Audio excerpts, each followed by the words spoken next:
receber essa oração. Faz em mim o teu querer, minha vida dou.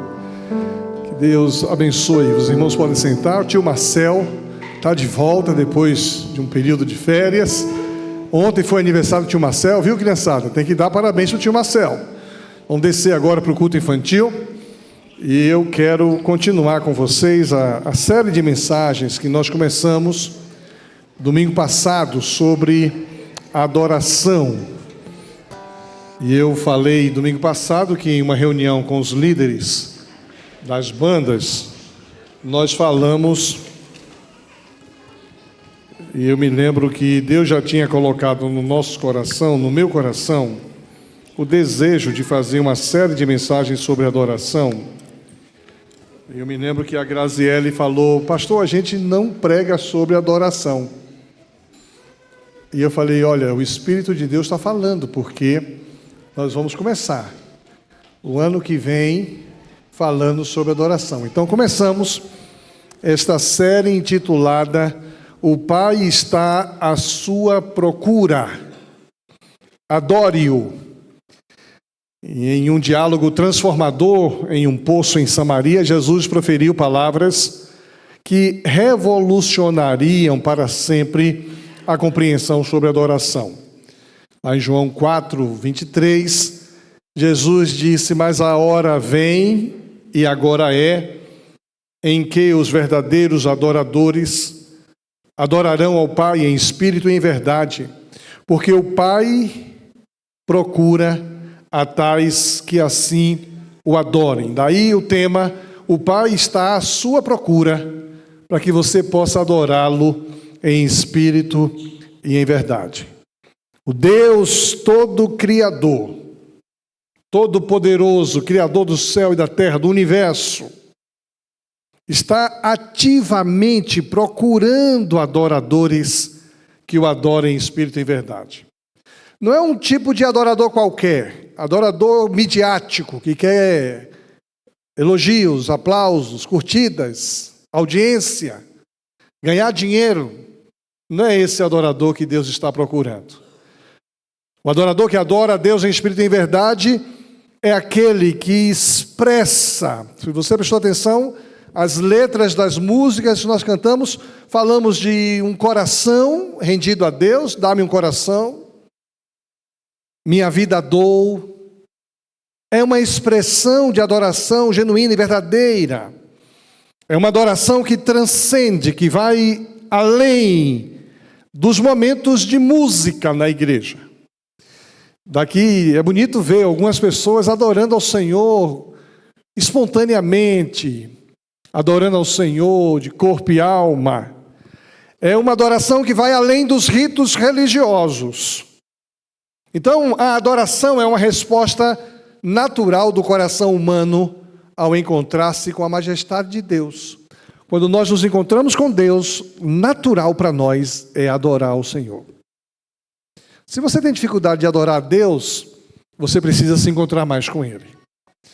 Então, a primeira mensagem que pregamos no ano passado foi: o Pai está à procura de adoradores.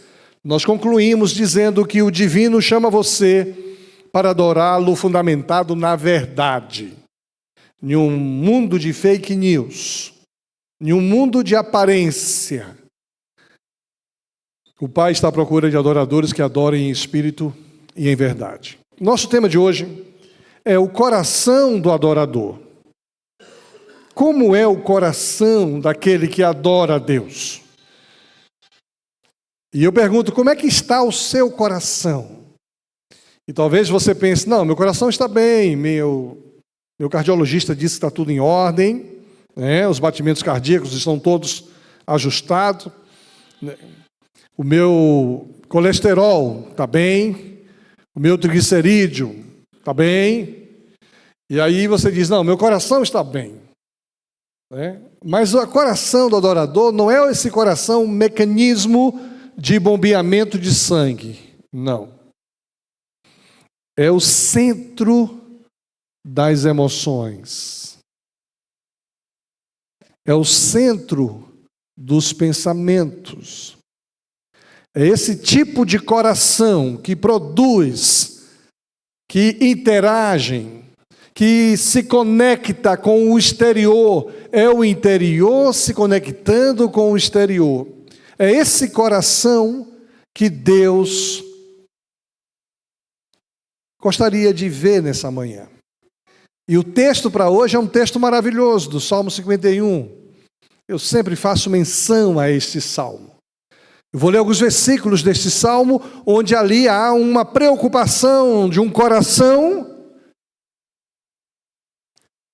em responder ao divino. Por isso o salmista diz assim: cria em mim, ó Deus, um coração puro. Renova em mim um espírito reto. Não me lances fora da tua presença e não retires de mim o teu Espírito Santo. Abre, Senhor, os meus lábios e a minha boca entoará o teu louvor. Os sacrifícios para Deus são um coração quebrantado, e a um coração quebrantado e contrito não desprezarás, ó Deus.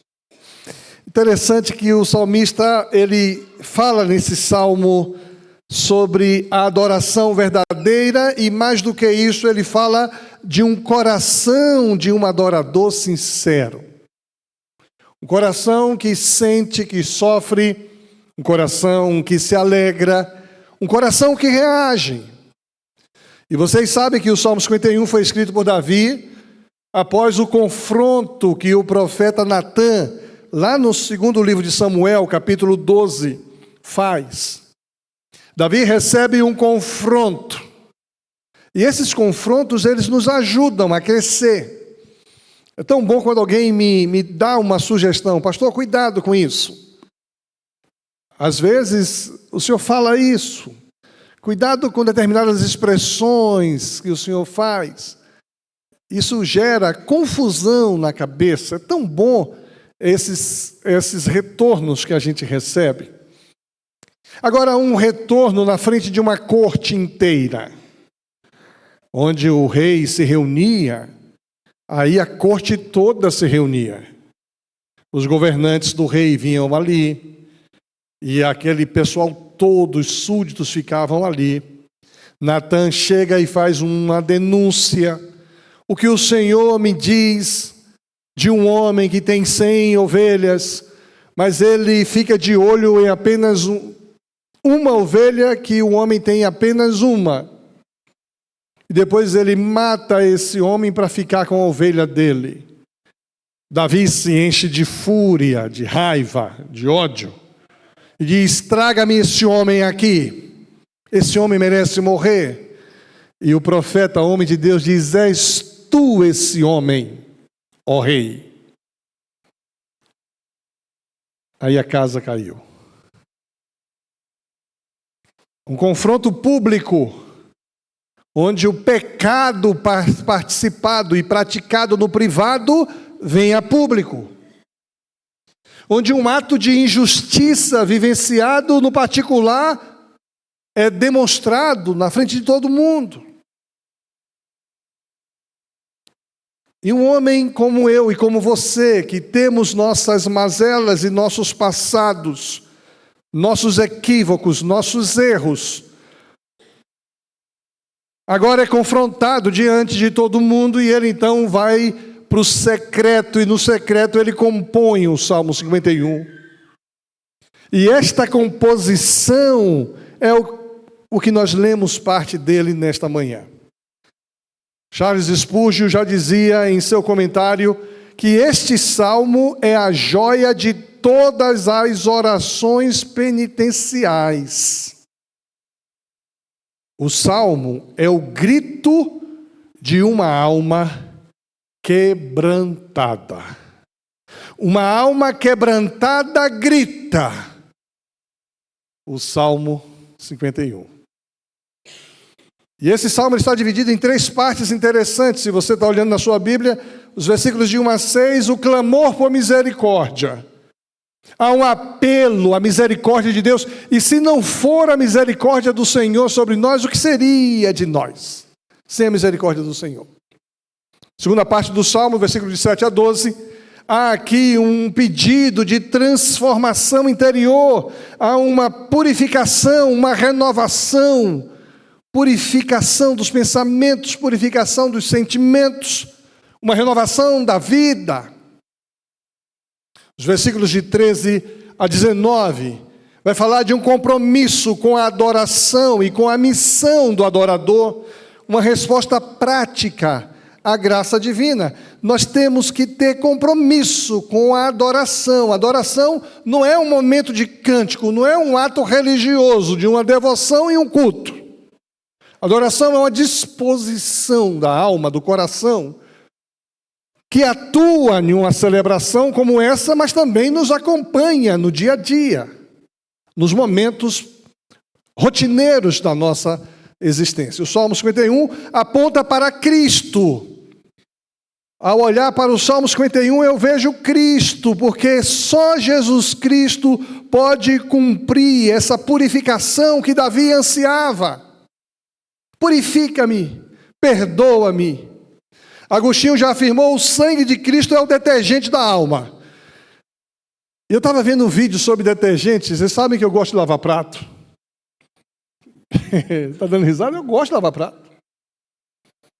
Mas eu sempre lavei prato errado. Até agora que fui ver um vídeo ali no Instagram, eu encho a espuma de detergente. Cada lavada de prato é meio... E aí a pessoa está explicando isso: olha, o detergente, ele consegue desintegrar a partícula, não sei o quê, bababá, que em reação com a água produz essa... E o que faz limpar não é a quantidade de detergente, o que faz limpar é a espuma que tira ou que desintegra. E se você é daqueles que lavam com muito detergente, você cria um problema, porque esse detergente tem dificuldade de sair. Você come ele, você bebe ele. Então, quanto menos detergente, aí ele me ensinou. Pega um recipiente, põe um pouquinho de detergente, põe água e você fica usando a esponja ali. Mais econômico, mais saudável. Eu acho até que a minha barriga estava crescendo por causa da quantidade de detergente que eu comia todo dia. Mas quando Agostinho fala que o sangue de Cristo é o detergente das almas, ele desintegra o pecado de nossa alma. Ele consegue limpar. Todos nós somos pecadores, mas o sangue de Jesus tira o pecado. Ele é o Cordeiro de Deus que tira o pecado do mundo. Eu pequei, sim, mas Jesus perdoou os meus pecados. Eu estou livre, liberto em Cristo Jesus. Desintegra. Jesus é o sacrifício perfeito que nos purifica e nos reconcilia com Deus. O pecado que gerava separação entre eu e Deus não está mais aqui. Por isso que eu deixo assim: dos seus pecados eu não mais me lembrarei. Lançarei os seus pecados nas profundezas do mar. E dele não mais me... Agora, já conviveu com pessoas que não conseguem perdoar? Você já pediu perdão e a pessoa não perdoa? Sempre está lembrando daquele negócio que você fez erradamente, que você reconheceu e que você já pediu perdão, mas está sempre fazendo referência. Essa pessoa precisa de um verdadeiro encontro com Jesus, porque nós somos perdoados por Jesus e assim como somos, devemos perdoar também a quem nos fez mal, quem nos ofendeu. O livro de Hebreus, capítulo 9, versículo 14 diz: imaginem como o sangue de Cristo purificará nossa consciência das obras mortais, para que adoremos o Deus vivo. O sangue de Jesus nos purifica para a adoração. Pois pelo poder do Espírito eterno, Cristo ofereceu-se a si mesmo a Deus como sacrifício perfeito para apagar os nossos pecados. Então, o Salmo 51 nos revela o coração de um verdadeiro adorador, e eu quero falar sobre 4 aspectos do coração do verdadeiro adorador. Primeiro, O coração do adorador reconhece a misericórdia de Deus. Versículo 1 e 2 deixa bem claro que Deus é misericordioso. Eu posso me aproximar de Deus mesmo com a minha consciência culpada, porque eu me aproximo de um Deus misericordioso. Compadece-te de mim, ó Deus, segundo a tua benignidade, segundo a tua misericórdia. Tão bom saber que a gente tem para onde correr. Davi sabia disso. Davi não se preocupou com a imagem dele. Davi não se preocupou com o que vão falar de mim. Quando ele percebeu o mal que tinha feito, ele confiou na misericórdia de Deus e se aproximou de Deus e compôs o Salmo 51. O adorador reconhece que sua adoração começa com a misericórdia de Deus. Eu adoro a Deus porque Deus é misericordioso. Deus não me lança fora da sua presença. Davi já dizia, não me lances fora da tua presença. Ele contava com a misericórdia de Deus. É como um filho que conhece bem o seu pai. Ele conta com a misericórdia do pai. Davi entende isso. Martinho Lutero disse certa vez que a graça de Deus é como um rio que corre em direção ao ponto mais baixo, alcançando os mais necessitados. A graça de Deus alcança aqueles que são... Interessante que o mais necessitado nem sempre é o mais pobre. Davi aqui é o rei, ele é dono de toda a prata e de todo o ouro da nação de Israel. Ele é o comandante em chefe do exército de Israel. Ele é o poderoso na corte. Todo mundo servia a ele.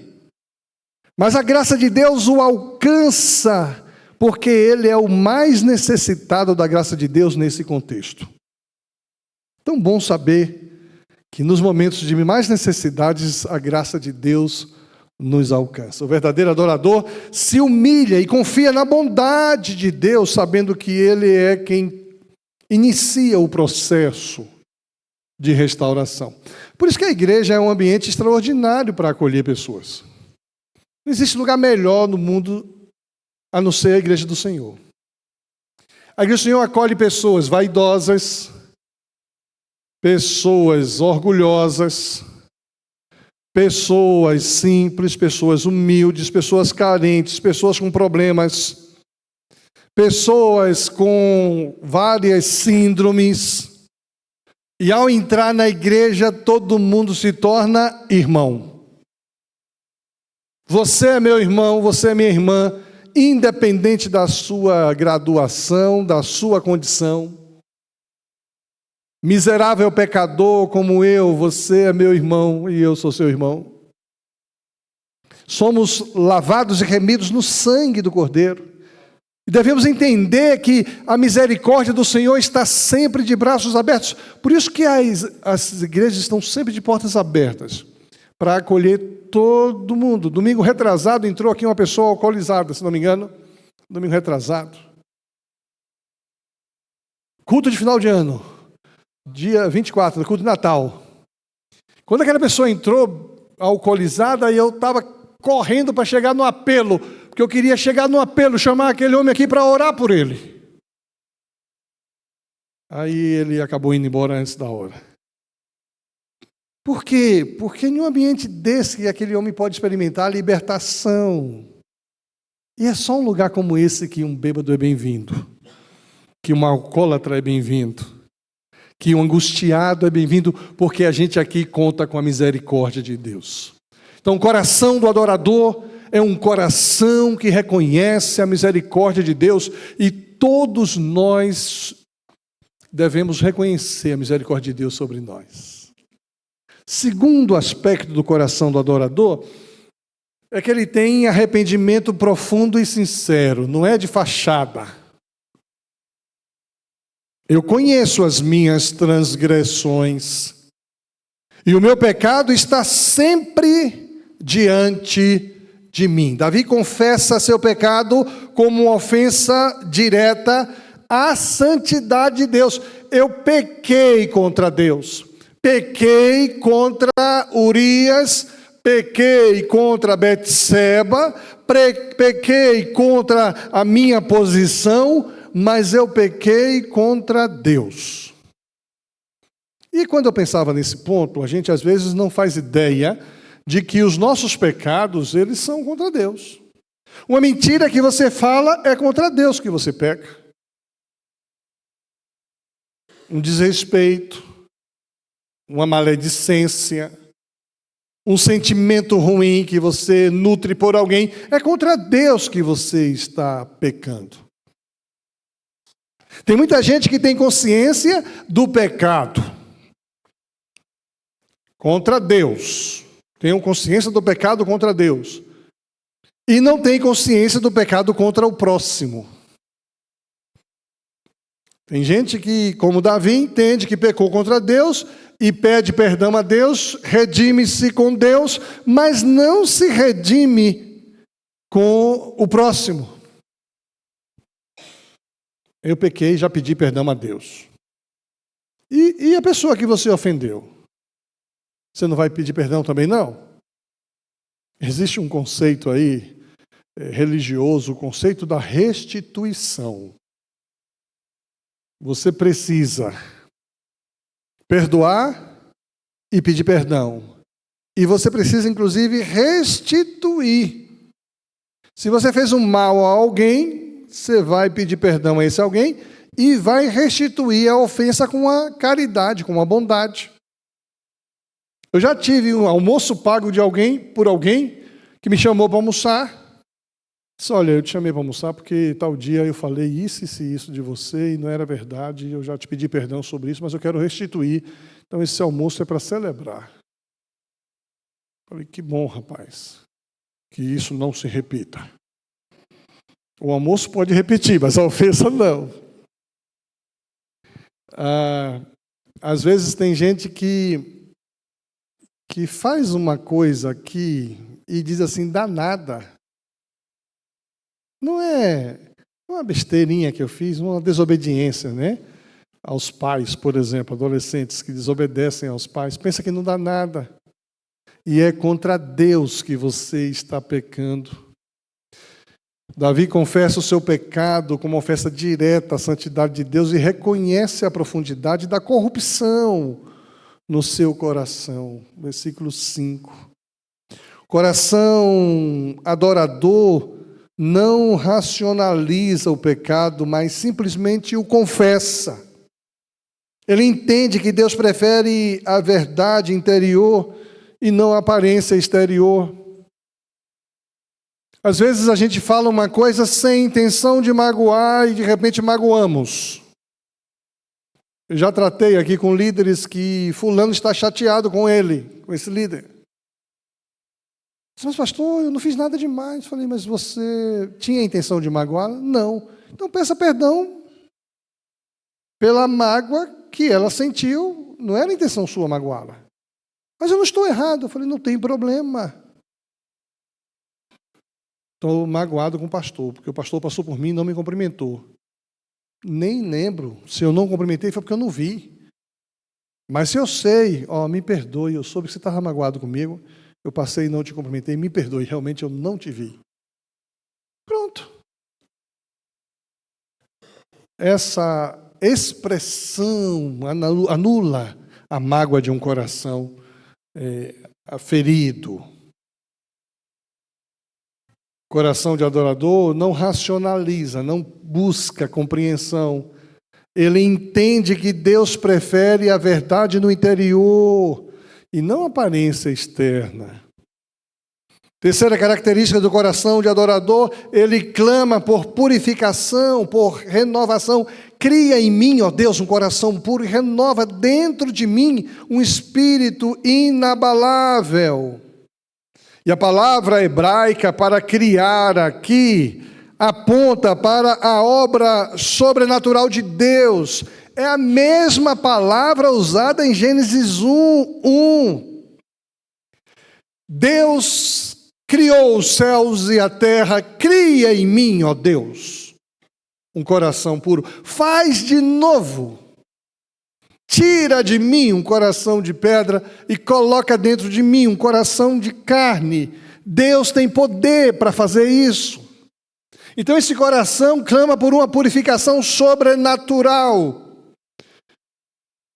O adorador genuíno busca essa renovação pelo Espírito Santo. Versículo 11: não retires de mim o teu Espírito. O adorador genuíno anseia pela restauração da alegria. Dá-me de novo a alegria da tua salvação. Não é a alegria das circunstâncias, mas a alegria da salvação. Estou alegre. A gente cantava no passado: estou alegre, porque estás alegres. Estou alegre, porque Cristo me salvou. Estou alegre. Por isso logo digo sou. Um negócio assim, né, Júnior? O Júnior não é dessa época, não. Você é dessa época? Seus pais cantavam. O pai do Júnior está com 94 anos. Essa alegria é a alegria do Espírito Santo. É aquela alegria que essa alegria não vai mais sair. Essa alegria não vai mais sair de dentro do meu coração. Um negócio assim que a gente cantava também. A alegria está no coração de quem já conhece Jesus. Essa aí todo mundo conhece. A alegria do Espírito não traz de volta a alegria. Não retires de mim o teu Espírito. Busca essa renovação, anseia por essa alegria da salvação. Às vezes nós estamos passando por momentos difíceis. Nós fomos visitar Maria. Interessante, quando chegamos na casa da Maria, eu e Nazaré, Maria estava sentadinha na cama. Quando ela viu a gente entrar, ela começou a chorar. Aí a Nazaré: não chora, meu filho, deixa ela chorar, Maria. Nazaré, são lágrimas de alegria.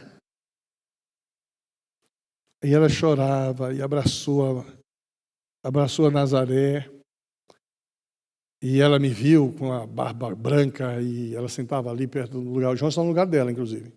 Ela sentava ali. Ela olhou para mim com aquela olhar. Eu falei: está estranhando a barba, Maria? Ela disse: não. Não. E eu ficava sem entender o que não ela está querendo dizer. Não. E depois me deu um abraço.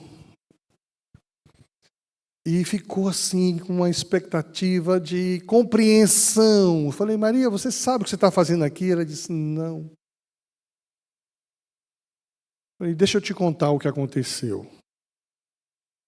Aí sentei, com muita cautela, contei para ela que ela caiu, bateu a cabeça, e que ela teve um AVC, que ela foi socorrida, que ela foi atendida. E aí ela começou a chorar, porque ela entendeu por que ela está hoje lá em Apucarana, morando com outras pessoas, quando ela lembrava de estar aqui em Curitiba, morando no meio do povo de Deus que ela tanto ama. Falei: você entende o que você está fazendo aqui? Ele disse: não. Aí eu expliquei: você compreende agora? Disse: agora sim. Chorava. E saudade. Falava: olha, a gente vai vir aqui de novo e vai vir visitar você, fulano, beltrano, cicrano. Você lembra de fulano? Lembro. A circunstância difícil do ponto de vista médico, de saúde, mas ela agora está lá assistindo. Eu até botei uma imagem dela domingo passado, na televisão, olhando o culto. Agora ela está lá vendo o culto. Não perde um culto nosso. Quarta-feira, domingo de manhã, domingo à noite. O dízimo dela está entrando, mandou para mim um recibo. O dízimo da avó. E o filho dela gravou para mim uma mensagem tão bonita, agradecendo a Deus o cuidado da igreja com a vida da mãe dele, nesse tempo todo. A igreja que a mamãe tanto ama. O Senhor é o pastor que a mamãe tanto ama. Muito obrigado, pastor. Ontem à noite eu fui visitar a irmã Zezé. Sentava ali do lado onde vocês duas estão. Sentava a irmã Zezé e a Fabiana. Fabiana foi para a glória. Irmã Zezé, com toda mãe, coração apertado, angustiado. Mas foi tão bonito de ver o testemunho que a Igreja Batista em Lindóia deu para aquela família. Eles estão impressionados com a sua presença no funeral. Não sei quem foi, porque eu estava em Campo Grande, mas quem foi impressionou. O filho dela, que mora na Bahia, fui levá-lo no aeroporto ontem à noite, às 11 horas da noite, e ele dizia assim: pastor, eu estou impressionado com a igreja. Essa é uma igreja que ama de verdade. Porque a minha filha, minha mãe e a minha irmã nem são tão conhecidos assim. Eu esperava que no culto, que no momento do sepultamento tivesse lá 6 pessoas, mas estava cheia de pessoas da igreja. Como aquilo mudou a nossa perspectiva naquele momento. Cantaram hinos, uma pregação. 3 pastores foram lá no sepultamento. 3 pastores. E aí a filha que estava sem ir na igreja, a filha e o cunhado disseram: ó, pastor, não conheço a sua igreja, mas quero dizer um negócio. Eu quero ir para essa igreja, porque é uma igreja que vive o evangelho fora das 4 paredes. Que coisa gostosa! Essa perspectiva de uma salvação, de uma adoração, de uma transformação, de uma purificação, de uma renovação, é a mesma expectativa que tinha no coração do adorador genuíno. Ele buscava, pela ação do Espírito e pela alegria da salvação, independente das circunstâncias, ainda em um momento de enfermidade, longe dos seus, ou em um momento de luto, se percebe a alegria da presença do Deus Todo-Poderoso. O último aspecto de um coração do adorador é um coração comprometido com transformação.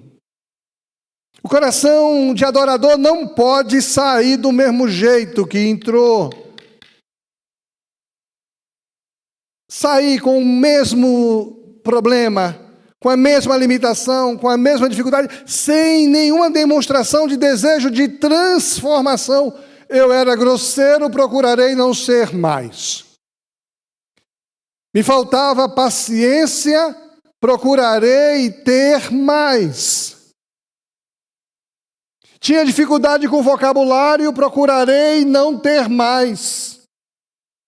Tinha dificuldade com a mentira, procurarei não mentir mais. O coração do adorador, ele é comprometido com a transformação que vem de dentro para fora. Tem muita gente que gosta da transformação de fora para dentro. As pessoas se convertem, a primeira coisa que faz é mudar o vestuário. Ele começa a mudar o vestuário, a apresentação externa, mas lá dentro continua tudo do mesmo jeito. Jesus transforma de dentro para fora. Por isso que a gente, não importa a sua condição, venha para Jesus. Aí você vem desse jeito mesmo. Chegando aqui, você vai perceber que Deus começa a mudar, começa a melhorar. E você começa a perceber transformação. Interessante que essa transformação, ela muda a minha vida, mas também muda o meu ambiente. Por isso que o salmista Davi diz assim: então ensinarei aos outros os teus caminhos. Deus muda a minha vida e eu mudarei a vida dos outros. Por que Davi hoje é classificado como sendo um homem segundo o coração de Deus? Pecador como Davi. A família de Davi era uma família complicada. Deus livre você de ter uma família 10% parecida com a família de Davi. Família difícil. Um filho que abusa da filha. Um outro filho que mata esse filho abusador. Um filho que quer tomar o lugar do pai. Um filho que envolvido com libertinagem, coisas complicadas. Davi, um homem que pegou e desejou uma mulher que não era sua, que expõe um valente, um guerreiro valente, a perder sua vida porque ele tinha desejos e interesses. ele é tido como sendo um homem segundo o coração de Deus. Porque ele experimenta uma transformação. Cria em mim, ó Deus, um coração puro e renova em mim um espírito reto. Então, essa transformação interior virá para fora e essa transformação vai influenciar outras pessoas. Um coração restaurado inspira outros a encontrarem a mesma graça. A.W. Tozer escreveu certa vez: a adoração não termina com Deus. Ela flui através de nós em direção ao mundo. A adoração flui em direção ao outro. Davi entende que Deus não se agrada mais de um espírito quebrantado do que de um sacrifício externo. Deus se agrada mais de um espírito quebrantado do que de um sacrifício externo. Tu não te alegras em sacrifício, senão eu te daria. Todavia, o Senhor se agrada de um coração quebrantado e contrito. O coração quebrantado e contrito tu não desprezarás. O Salmo 51 ensina que o Pai procura adoradores com estas características. Quais são elas? Humildade. Reconhecer sua necessidade de misericórdia vai exigir de você humildade. Outra característica, quebrantamento. Quebrantamento. Confessar os seus pecados com sinceridade. A equipe do louvor pode subir.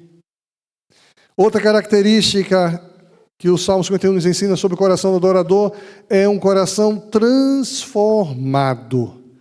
Anseiam pela renovação do Espírito Santo, pela transformação. E esse coração compreende sua missão. Vivem uma adoração prática e contagiante. Não é uma adoração contemplativa, emocionante. É uma adoração prática e contagiante. Nós vamos encerrar cantando uma das músicas mais lindas que expressam um coração quebrantado. Eu queria convidar você a cantar e orar conosco esta palavra nessa manhã. Vamos ficar em pé e vamos